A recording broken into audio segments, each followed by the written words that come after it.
विधानसभेचा निकाल लागलेला आहे। या ठिकाणी एनडीए 200 पार करताना आपल्याला दिसते आणि खास करून भारतीय जनता पार्टीने 100 उमेदवार त्या ठिकाणी मिळवले होते। 90च्या वरती उमेदवार हे आघाडीवर आहे।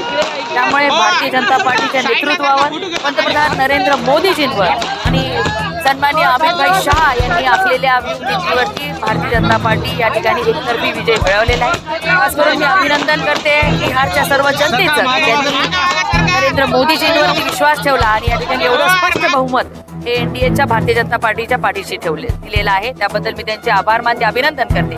आणि आमचे नेते महाराष्ट्राचे मुख्यमंत्री हे मागच्या बिहार विधानसभेचे सुद्धा प्रमुख होते आणि यावेळेस सुद्धा आपण बघितलं देवेंद्र फडणवीस साहेब हे बिहारच्या विधानसभेमध्ये निवडणुकाचा प्रचार करायला गेले होते आणि त्यांनी जिथे जिथे गेले तिथं स्टार प्रचारक म्हणून गेले होते। तिथं 100% निकाल हा सकारात्मक लागलेला आहे।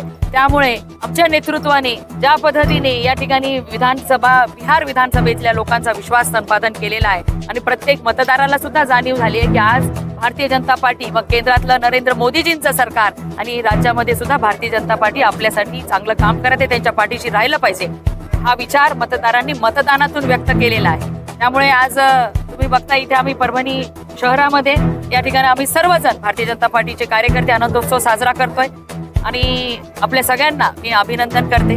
महाराष्ट्रातील आता स्थानिक स्वराज्य संस्था मतदार हा भारतीय जनता पार्टीच्या कमळाला मतदान करण्यासाठी सज्ज झालेला आहे आणि मला खात्री आहे की या निवडणुकीचा निकाल येणाऱ्या स्थानिक स्वराज्य संस्थांमध्ये आम्हाला या ठिकाणी मतदारांचा आणि आमच्या कार्यकर्त्यांचा सुद्धा उल्हास आत्मविश्वास वाढलेला आहे आणि निश्चितच येणाऱ्या महाराष्ट्रामधल्या सगळ्या स्थानिक स्वराज्य संस्थांमध्ये कमळ भारतीय जनता पार्टीचा झेंडा हा फडकल्याशिवाय राहणार नाही। एक नगरपालिकेच्या तिथल्या आमच्या कार्यकर्ते, आमचे प्रमुख नेते यांच्या विचारांनी आम्ही त्या ठिकाणी निवडणूक लढतोय।